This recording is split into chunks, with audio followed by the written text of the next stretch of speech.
So much of the class won't really change. Mostly, I've tried asking people to repeat in the last class, and it works okay, but I just won't really do that much. When you're practicing, we will kind of drop in on your conversation sneakily and then check how you're pronouncing things, and then that way help you. But having you all turn on your mic and then me asking, repeat after me, tends to be a bit chaotic. So we will refrain from that. Yeah. So kind of that's it. Do you have any questions about this whole setup? Oh no, and one other thing. I will also upload and make first a recap of the first 2 lessons. Because we will be opening up the Dutch course again for new students to come in. So they can see this lecture and the recap I will make.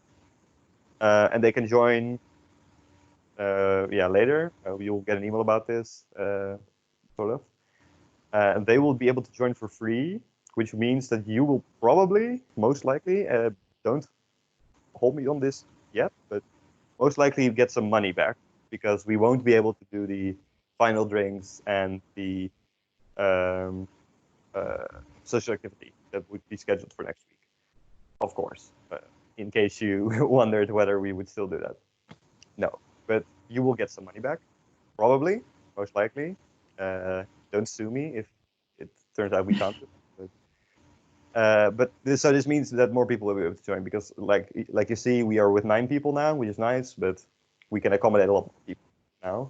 So if you have if you know anyone who wants to join the Dutch course, who think it will be fun, let them know. I will send you the link to the forum so you can send it to them, and they can probably join free of charge because we won't be providing them with material in any way. Yeah, so that's it for the announcements.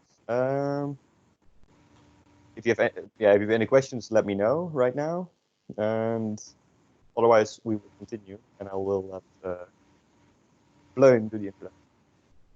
Can I just ask what was the activity planned? Could you repeat that? Can I just ask what was the activity that you planned for the course? Oh, what would have been the activity? Yeah. Oh, yeah. Okay, sure. Yeah, we would have gone bowling. Okay, nice. Yeah. Now you're very sad that you missed it. No, that would have been the activity. We wanted to do something else, but that was, and now we can't even do this. So. Too bad.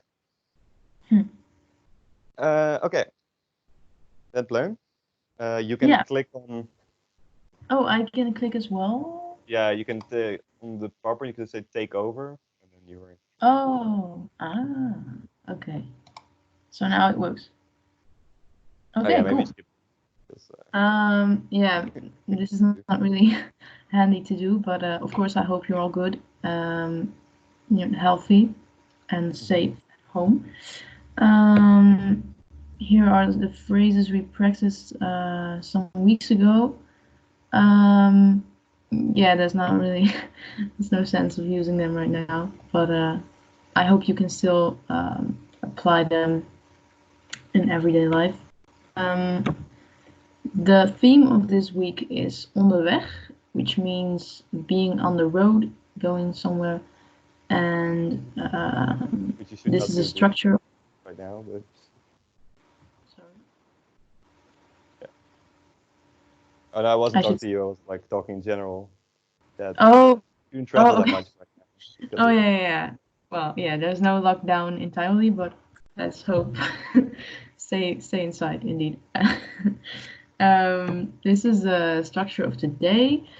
First, we will go through the homework exercises of last week. So that's on page 11 of your workbook.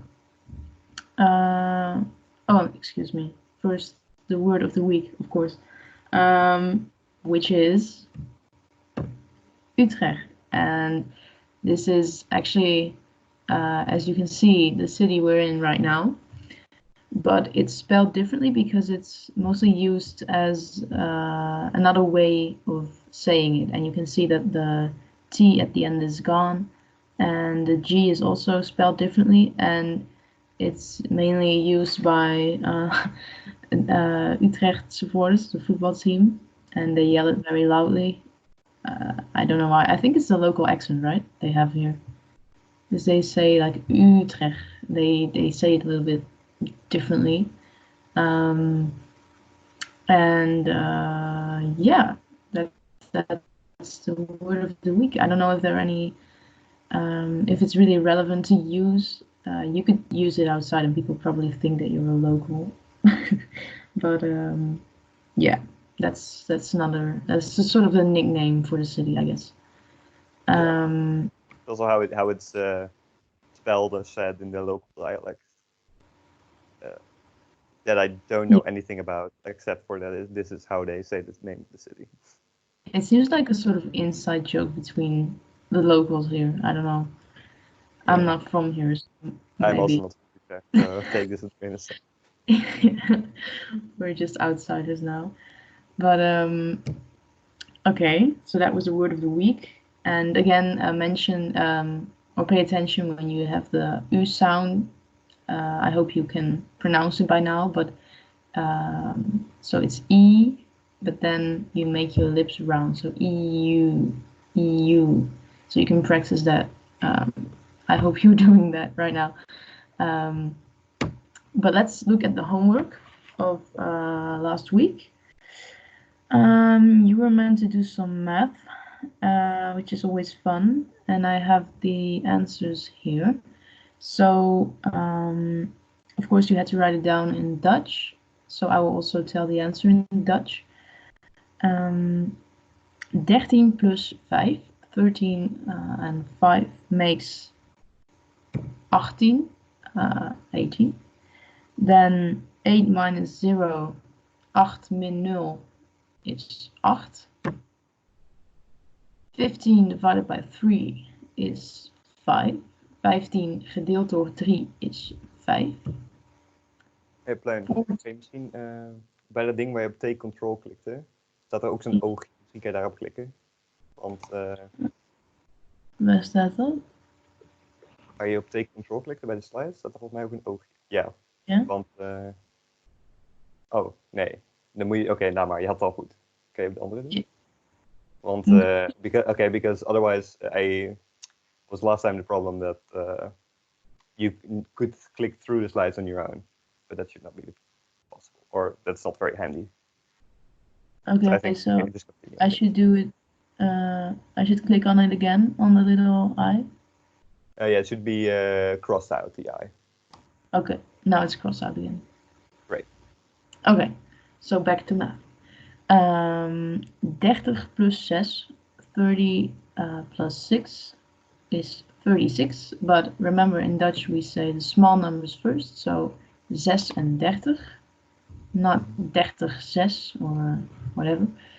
Then 90 min 7, 90 minus 7, 83, same rule as the one before. Then 32 gedeeld door 4, 32 divided by 4 is 8, again 8. And the last one, 12 times 2, 12 keer 2 is 24, 24. So I hope you all had them correctly. Then the second exercise was the conjugations of hebben, to have, and zijn, to be. Maybe you could type these answers in the chat one by one. So could maybe one of you type what is the first one? What's the correct conjugation? Okay, yeah, that's a good idea. So yeah, any volunteers for the first one? Zij 3 zussen. I hope it works with the typing. Yeah, I hope so too. Probably one of you. Louise says zijn. Is there anyone else with another answer? Yeah, that would be correct, but you had to conjugate the word hebben. Indeed. So zijn would indeed be correct. If No worries. At least you recognize the wij vorm, zij. hebben. Yeah, very good. Yeah. There's also another option, because zij can also refer to a single female. So does anyone know what the conjugation is then? Yes, very good. So indeed, 2 options here, heeft or hebben. Very good. Okay, the second one. Jullie? Veel huiswerk. And again, the verb is hebben, not to be. So let's see what you guys think.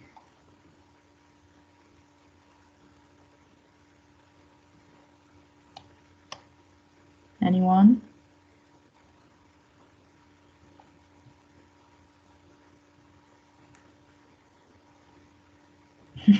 Okay, then I I will hope you just can all give the use that, by the way. Yeah, indeed, yeah. But the correct answer was hebben again, because it's you plural, so you just use the infinitive. Then the third one, zij elke dag les. Yeah, this is basically the same as the first one, so maybe I can just give you the answer.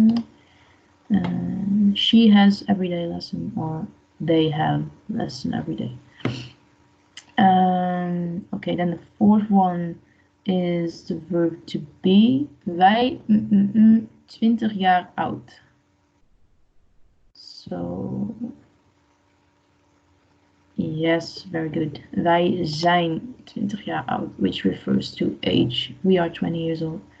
And the fifth one, ik een student. And again, you use the verb to be here.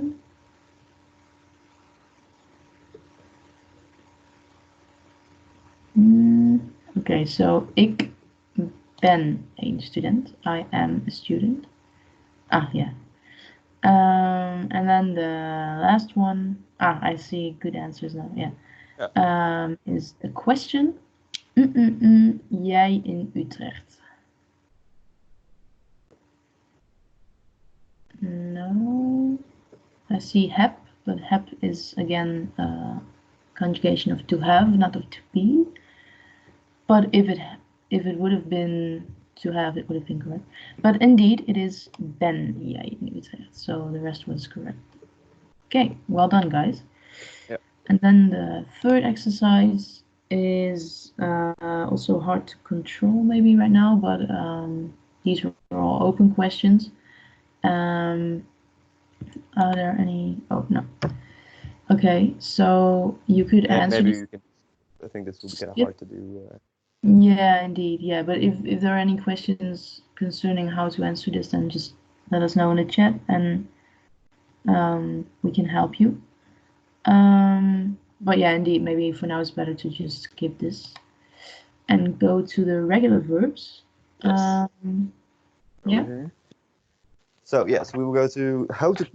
Last week we learned how to conjugate hebben and zijn, which are 2 of the 6 or 7 irregular verbs in Dutch. And now we will go to how to conjugate in the present tense.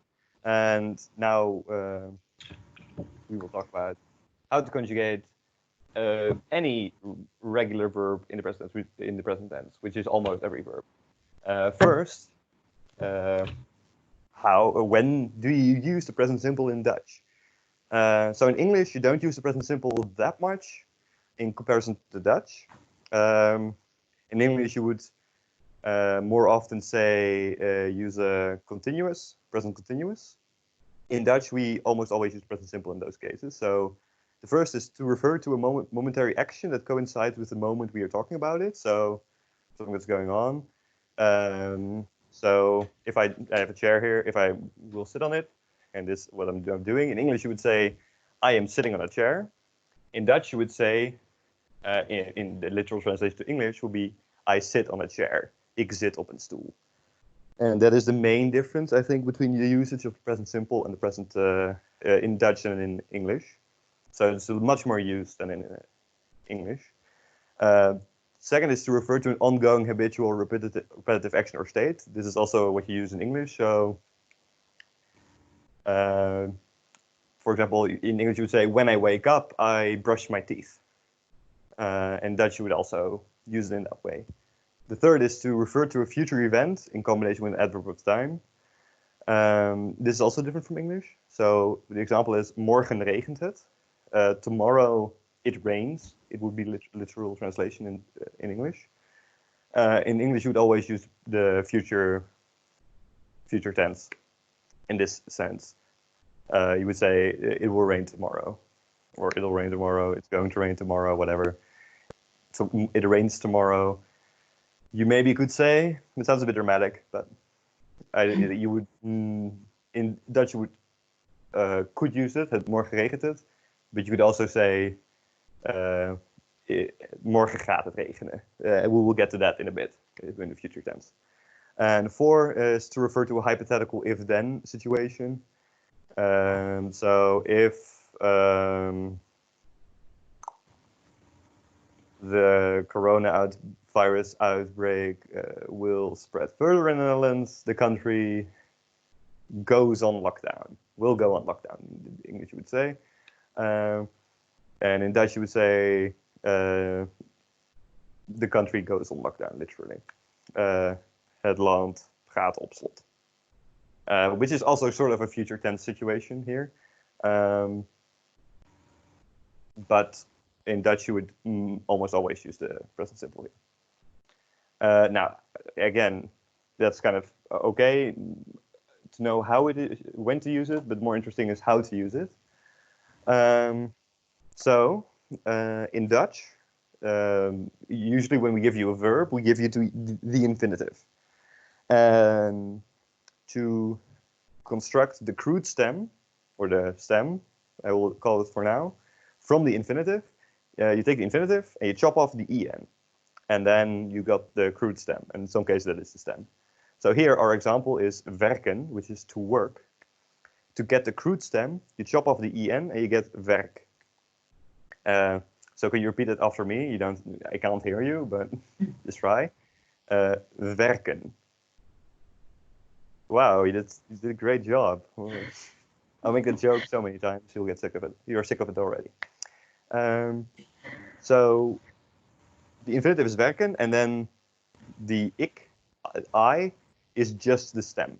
So in this case, it is werk, ik werk. The second person singular, jij or u, is the stem plus t. And so you get werkt. And again, if it's a question, you drop the t.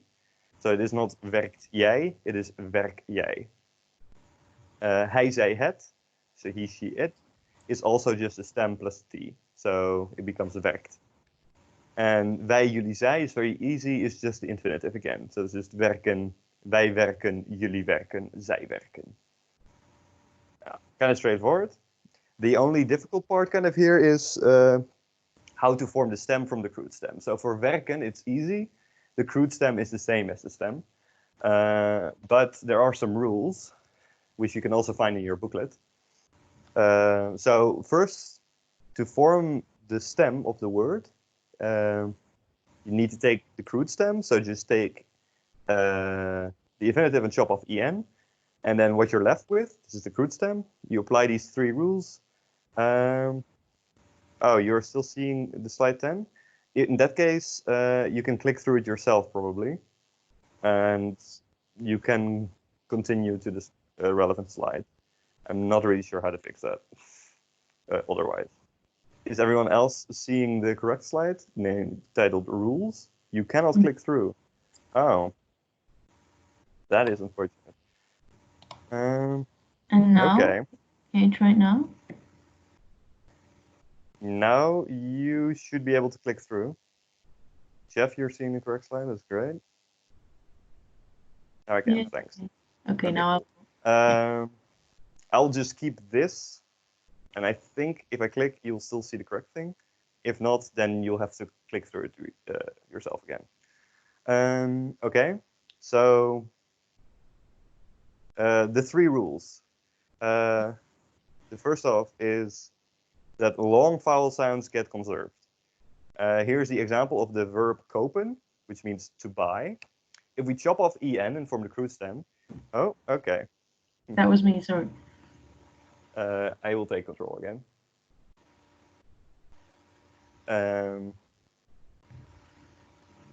From the crude stem, you need, we have kopen, we chop off en, and then the crude stem is kop, but you pronounce this as kop, while the full verb is kopen. So there's a different vowel sound. You have koop and kop. And to alleviate this is to add another O. So you get koop, ik koop. That is then the correct stem. And then you add T at the end of that to make jij and hij. And then you're there. It's very easy. The other rule is that you don't have double consonants or vowels at the end. So here the example is stemmen, which means to vote. If you chop off en, you get ik stem. Someone is clicking through the thing. Oh, okay. Gone. I will disable that for now. It wasn't me this time, by the way. So someone shut off the presentation, but that's okay. I can just do it again. Oh, no worries, Paula. It's not worrying. We'll get there.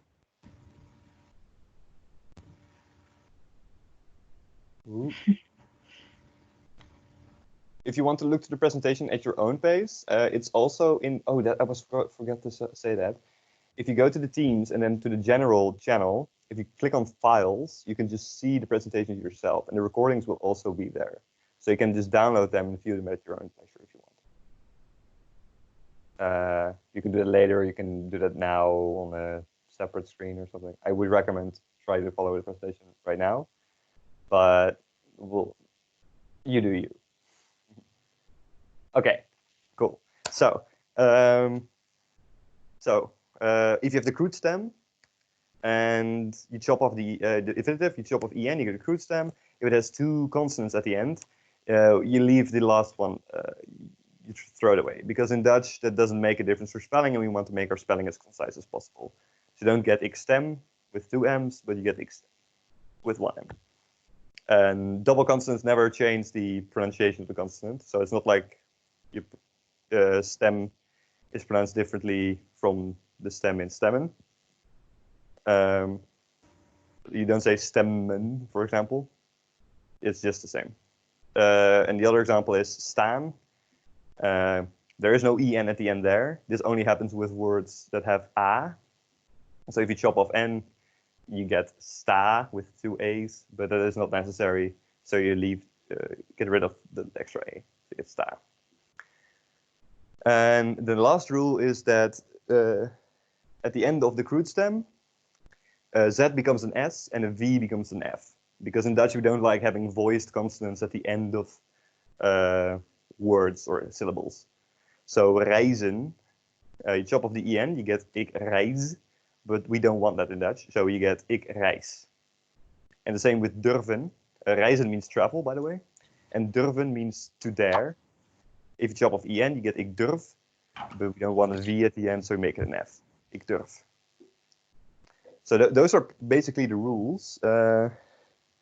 And I think now you get to practice. I'm not sure if these are the correct ones, but in your booklet, there is a small table with things to do. I have your booklet here somewhere. Wait, yeah, let me grab it. Is correct. Please do that exercise. Vallen should be rennen. I have it here. But apart from that, it's all correct. I think this is not per se an exercise where doing it in pairs will add a lot to the experience. So please try. I will give you 5 minutes to do this. And if you have any questions, please just type in the chat or activate your mic and just ask. Yes, that's it. Okay. Any questions about this before going through the exercise? Give like 15 seconds to. No? All right. Have fun. Good luck. So these are almost correct, except for fallen is rennen, your booklet. So try to conjugate all of them.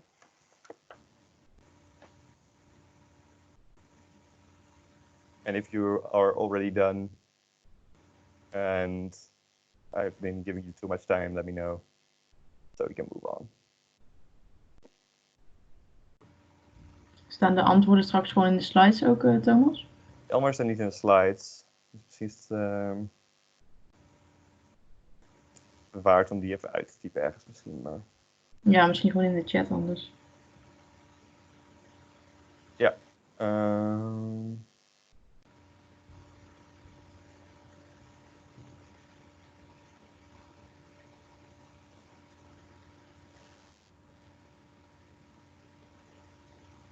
Ja, ik denk dat alles anders. Ja. Ja, gewoon even uit. Ja, of één zegt het, één schrijft het of zo. Kan ook. Ja.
And if you're done, maybe it's just no.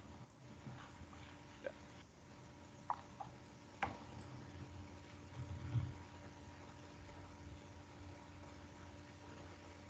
This is also a learning experience for us, how to translate this stuff online.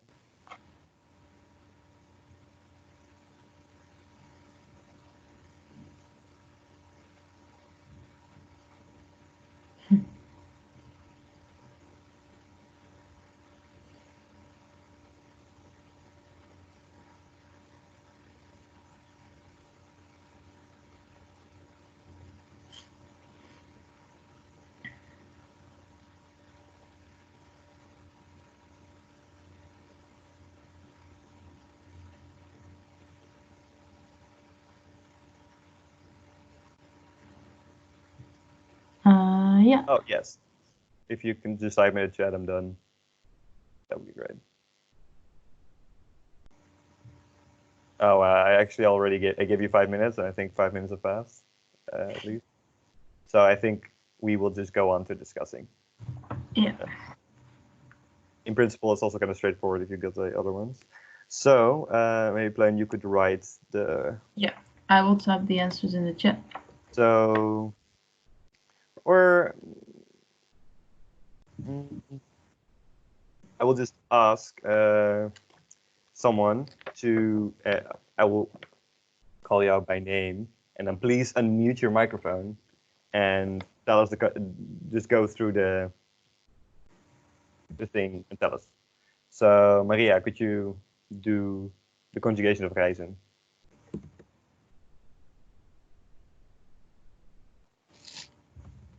I can't really because I didn't get the exercise. Oh, you Sorry. didn't get the exercise? No, I mean I translated it, but I wasn't like I was looking through the book, but I didn't find it. Oh, do you have the correct? It's chapter 3. It's like exercise 1. Oefening 1.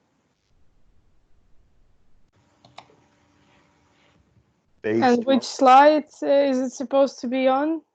Which it's not page? on the slides in your book. Now, okay, yeah.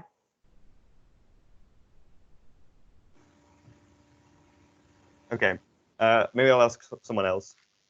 Ariana, could you maybe do reizen, the conjugation of that? I can unmute. Can I unmute you? No. Oh no, what did I do?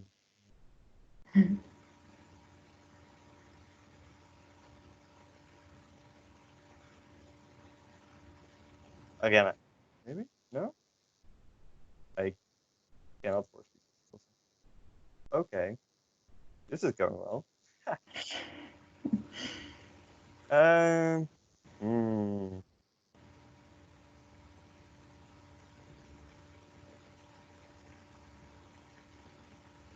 Any Victoria. volunteers, maybe? Victoria, could you do the conjugation of reizen? Could you unmute your mic and tell us? I can try. Can you hear me? Yes. Yes, I can.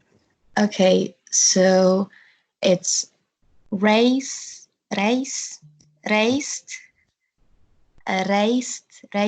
reizen. Yes, very good. Okay. And with an S, yes, thank you. Mm-hmm. Very good. Everybody can read this in the chat? I hope. Okay, thank you. The second one, lopen. Jeff, could you do that one? Okay, so I had ik loop, jij loopt, gij loopt, wij lopen, jullie lopen, zij lopen. Yeah, very good. Thank you. That was very fast. So in principle, the rest are also kind of the same. So I feel like it's not super exciting to go through all of them. It's just maybe useful that the third one, again, you just chop off en. Fietsen does not, you don't have to apply any rule. So the first one is ik fiets. The second one is jij fietst. So that sounds a bit weird. Hij, zij, het fietst. Wij fietsen, jullie fietsen, zij fietsen. The third one is rennen. You chop off en. And then you have 2 n's left. Yeah, and then becomes ik ren, jij rent, hij rent. Wij rennen, jullie rennen, zij rennen. And the last one, verblijven. You chop off en, and you're left with a v at the end. And we don't like that. So it becomes ik verblijf, jij verblijft with an f. Hij verblijft, wij verblijven, jullie verblijven, zij verblijven. Alright? So now you have learned how to conjugate verbs in Dutch. Wow, good job, guys. Yay. And this works for every verb except for dus hebben en zijn. This is a bit weird. And the modal verbs we will treat in the next lesson, namely kunnen, moeten, mogen, willen, and zullen. Those are a bit different, but we'll get to that next week. So then we will move on to the next thing, which is de en het. Radio. Shall I do it? Or yeah. Okay, so de and het are the articles, the definite articles in Dutch.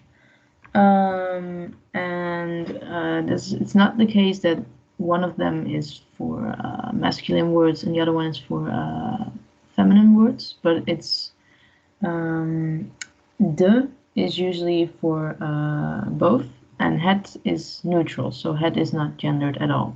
So that's good to remember. And the hard thing with these two is that there's not really, it's really hard to determine when to use them because there's not really a strict rule, although there are some guidelines specifically when it comes to het. I cannot do, oh yeah, okay. So yeah, about 80% of the words are de, but there are also words with het, of course, and there are some rules you can remember to yeah, to know when to use het. But again, there are still exceptions, of course, but these are quite useful to know. So if you have a word ending with je, a diminutive, then it's always het. And the same goes for words that end on isme, like communism, like album, and aat, such as resultaat, result. If all these words end in either of these endings, then you use het. And if a word starts with ge, be, or ver, then you also use het. So for instance, verdriet, sadness, is a het word. Begin is a het word. Gewei is a het. I don't know. There are a lot of examples.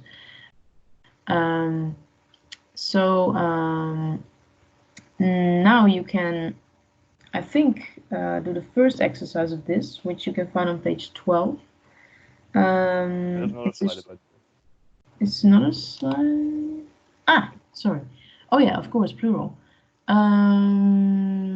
So in plural, it's always de. As you can see, yeah, I think that's basically it, right? It's always de in plural. Yeah. So, oh yeah, and when you refer to, for instance, something you can do like for a living. If you're a teacher, you are the teacher. But also people in general, like categories. The woman means de vrouw and stuff like that. So if you refer to a specific category of people or a job, or then it's also always de and not het. I hope that's clear. And we'll treat how to do plurals in lesson 5. Yeah. This is a bit. So knowing this, you can do the exercise in your book. I think 5 minutes will do, maybe less. It's not very much. Yeah, I don't think, maybe 5 minutes. Yeah, and also try to translate it if you want, if you can.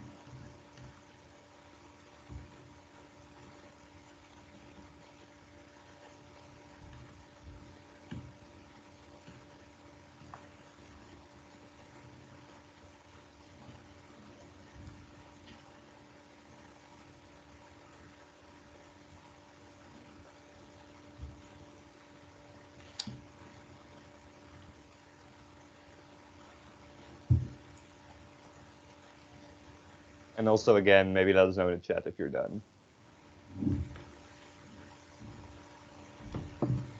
Because we have no way of gauging whether you're done otherwise. Ja. Is er hier een antwoordslide van? Of ook niet? Nee, volgens mij niet. Oké. Nee, maar.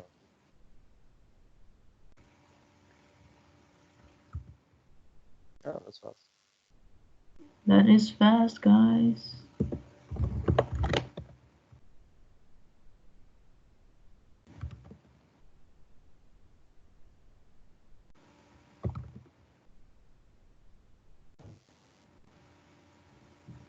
Oh, some more people. Let's see, I guess.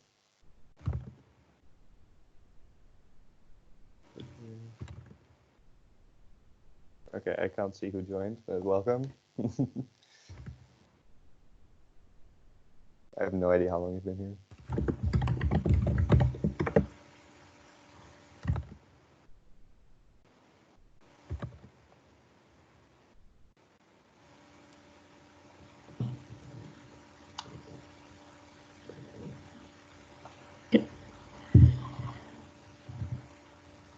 This will be really thrilling to watch back. Yeah. I don't even want to see it back, I think.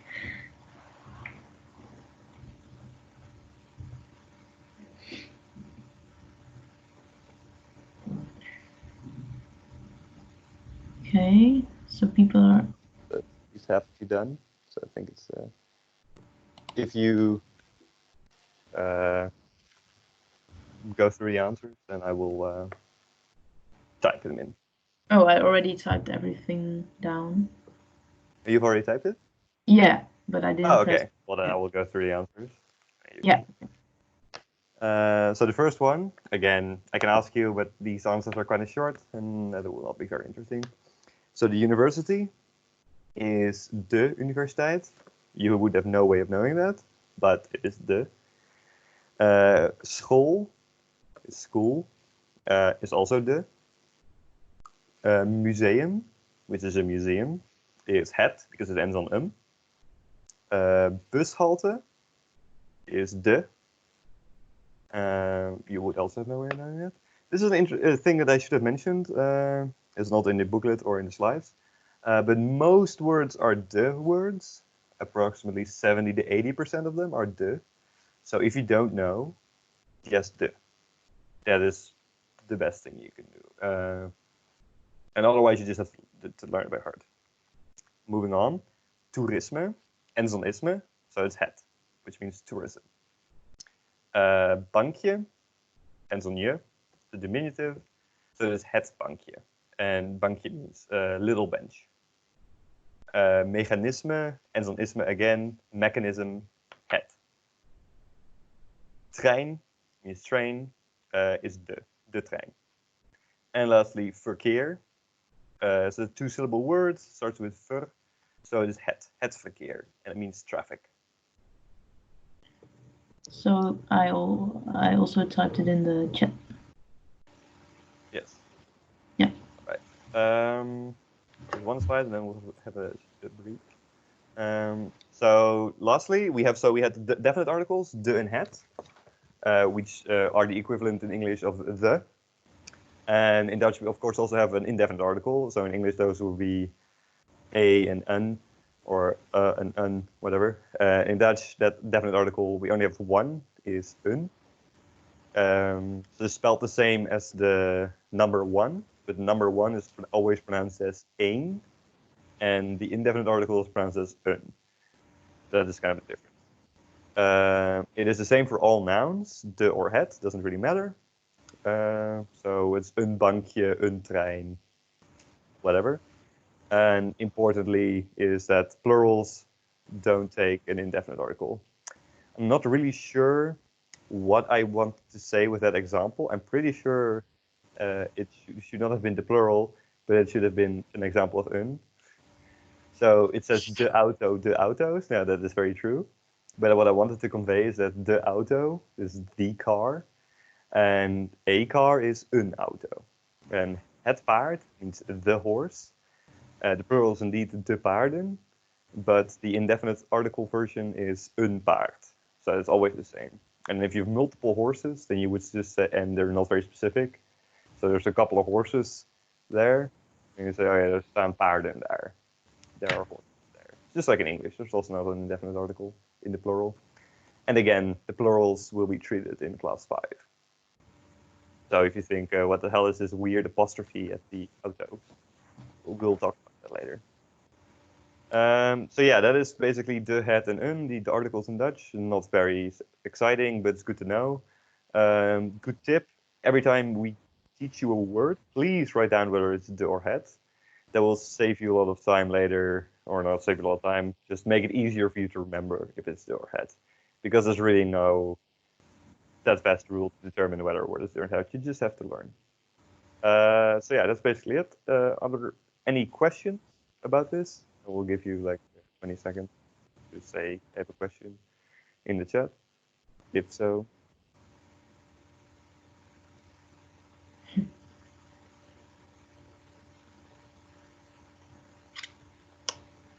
All right, so enough seconds. I don't think you have any questions. Then we actually have enough time for a break because this lesson is not so long. So we have a short break until 9, because I want to eat something. And we will get back here at 9. I think I'll turn off the recording for now, but I'll leave this on, and we will start again at 9. All right. See you then. If you have any questions in the meantime, just type them. Okay. See ya. I say see ya, but I won't leave.